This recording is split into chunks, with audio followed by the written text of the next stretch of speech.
Good morning, TEDx San Diego. Hey. So good to be here. Today, I want to talk to you about one of the great loves of my life, which is the love of possibility. And what I mean by that is the passion that you have inside of you to create the results that you know that you are meant to create in this world. And in order to do that, I want to share with you a little bit about my journey of going from being a homeless person on the streets of New York City and transforming my life and going on to Harvard. And another piece I want to share with you, actually to start that conversation, is to talk to you a bit today about one of my heroes, which is someone who has passed away, who was with us as a young man, and his name was Ben Underwood. Ben Underwood is someone who became famous to us in this world because he was someone who we label as blind, but he actually had the ability to see in a different way. He had something called echolocation, which you've heard about before with dolphins and bats. He, like some people who don't have sight, found a way to create sound waves. He would, some people pound their foot. He would actually use a clicking noise in his mouth to send sound waves bouncing off the walls around him so that he could actually navigate his way around the world. I know it sounds crazy, but if you go on YouTube, you can see tons of videos of Ben navigating his way around, even though he had actually no eyes. And he's an incredible person to me for a few reasons. And, one is I would watch these videos of Ben and be so moved by him because any day of the week that you went to his house, you could watch Ben and you would not be able to tell that he was blind. You would watch him run up and down the stairs in his home. His mother, Aquanetta, would call down to him and he would get her things from her dresser upstairs. He would ride his bike around the neighborhood. He would hold the door open for people because he was able to make a noise that sounded a little like this, send sound waves off, and essentially see in a different way.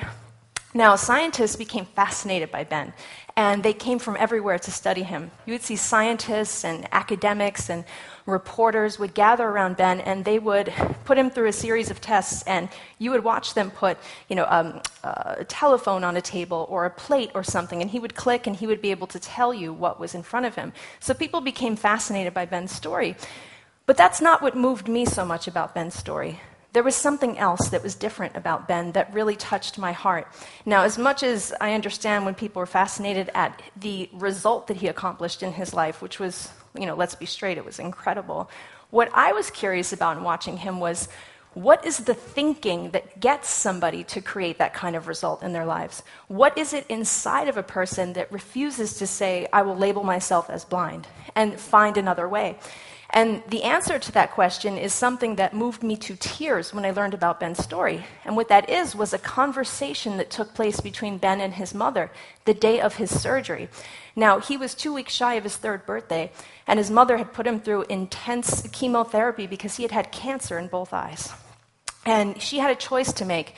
Do I give Ben a ton of chemotherapy and keep risking his life and maybe save his eyes? Or do I remove his eyes entirely? And if I do, he'll live, but he'll have no sight. She made the tough call. They removed his eyes. And I'm just going to ask you for one moment to imagine, if you could, what you would say to your 3-year-old if they woke up from surgery without their eyes. Like, what could you possibly say? So I listened carefully at the words that his mother, Aquanetta, chose to share. And what she did was, as soon as Ben woke up and said, Mom, I can't see, she immediately said to him, Ben, yes, you can. And in her own words, she said, I took his little hands and I placed them on my cheeks and I said, Ben, you can see with your hands. And then I said, Ben, here. And I gave him my arm and I let him smell my skin. And she said, Ben, you can smell my skin. You can see with your smell. And then I whispered in his ear, Ben, you can absolutely see. You can see with your ears. And 1, 2, 3, Aquanetta, his mother, went through the various ways in which Ben could see. And so in teaching Ben to refuse to label himself as blind, she set his mind in motion in the search of a greater possibility. He began to ask himself, not, well, why can't I see, but in what ways can I see? And for the love and the passion of that possibility, he searched for his own. And therefore, it would only make sense that he would create a new way. That's what inspires me about him, is when someone is so moved by what possibility can create in their lives. And don't get me wrong, I marvel at his result. The fact that he could have echolocation and the people would sit there and study him is incredible. But what moved me to tears again is the search for another possibility. I relate to that in my own life because, well, you guys know that at some point I ended up homeless in my life. And that happened because, I grew up in the Bronx in a very tough neighborhood. My parents, they had always used drugs. I mean, my whole life they had been getting high. And it was commonplace in my household to walk and see my parents shooting up drugs in my kitchen. And growing up, even though they were very loving to us, my sister and I watched them use drugs so frequently that was just the way that our lives went. That went on for so long, and you can't live like that forever. It catches up to you.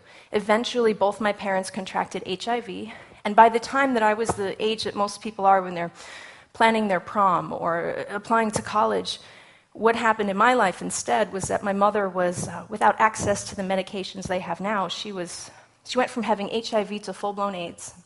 My father was living in a homeless shelter, and I found myself at 15 years old sleeping in New York City streets in the parks and subway stations. Many nights I would fall asleep with my backpack in my lap, and I would have my journal, my clothing.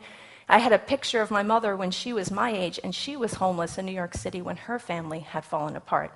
Now, living this way, it's not, I know I sound pretty different from other people because it's such an intense situation, but I actually think I was really just like everyone else. No matter what was in front of me, I had dreams that I wanted to accomplish. I mean, don't we all? I had things like I wanted to go to school, I wanted to have a family, I wanted to live a better life. But, people listen when they hear my story, and I guess much like Ben, when they study his echolocation, they want him to be able to distinguish, the telephone from the computer or whatever they did with him. People would often ask me very strange questions about being homeless, and that people would ask me, did you eat from the trash? Or, where did you sleep? Or, the things that people are interested in fascinate me, when instead what really was in my heart, and was probably the most amazing experience I had, was, again, this internal experience. I had these dreams, but living in that kind of despair, I let them begin to fade away. Have you ever felt hopeless in your life? Where you had something you wanted to do, but it felt so much out of your reach? I had this voice in the back of my head that I believe we all have. I call it the what if voice. And the what if voice said, what if you go to school? What if you change your life? What if you go back? And I let that voice fade in all of this sadness that I was in. And there's a quote that I love by Dr. Martin Luther King, and what he says is, your life begins to end the day you become silent about things that matter. And feeling that inside of me, that was the most dangerous thing about being in my situation. But what occurred was incredible. I had a transformational experience. Unfortunately, it came through tragedy. It was when my mother died. But when she passed away, what my mother did for me, and maybe it was the intense love that we had for each other because we loved each other so much, her dying, it unlocked my mind to begin to think of possibility in my own life. And the best way I know how to explain this is there was something about knowing that at one moment I had a family, I had my mother, and then I lost everything. And I realized life changed pretty rapidly, for the worst, but life changed. Life can change. And I was inspired by this belief that my life could in fact change. And with that thinking in mind, I remember knocking on doors in high schools. I'd dust myself off after sleeping on the train. I'd knock on doors at high schools after years of being truant. And I would ask them to accept me. I should have been applying to college. I was applying to high school. That's how old I was. And I was knocking on doors asking for them to accept me. And I went from school to school to school, and I experienced a lot of rejections. But there was this feeling in my heart, a feeling that I want so badly to transfer to everyone that I meet now, which is that passion that I felt for that what would happen if I just kept going. Even if there was every evidence in the world that it wouldn't work out, what if? And for the idea that even though it was unlikely after being told no so many times, it was possible that the next school would accept me. And so I continued to knock on doors until I was accepted. And then I fell in love with what would be possible if I got straight A's for the first time in my life. So I did that. And then I fell in love with what would be possible if I applied to Harvard.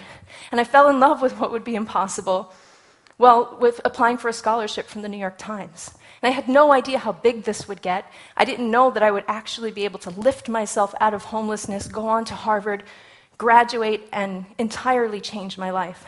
Now, like Ben, who I mentioned in the beginning, people get pretty fixated and fascinated on the result. Talk to me about Harvard, or talk to me about the mechanics of how you did what you did. People think about that, and what I am moved by instead is falling in love with possibility in your life. Because haven't you ever felt in a place of despair?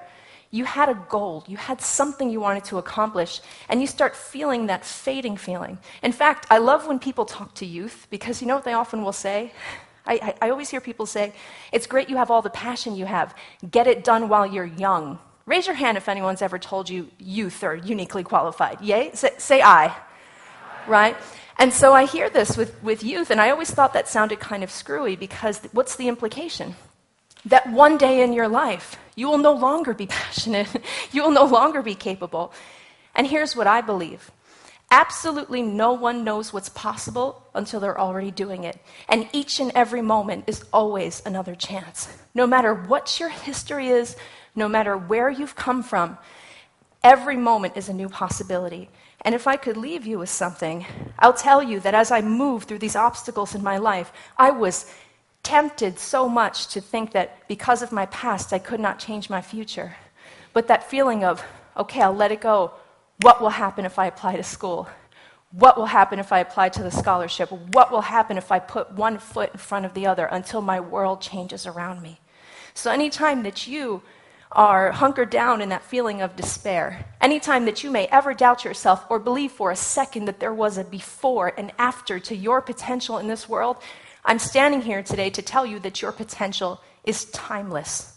And will you do this with me now? As I leave here, will you go, new moment, new opportunity? Do it with me now. New moment, new opportunity. New moment, new opportunity. And one more time, new moment, new opportunity. Your potential in this world is timeless. My wish for you is that you fall in love with possibility and you marvel in what it will create in your life and in this world. Thank you so much for having me here today.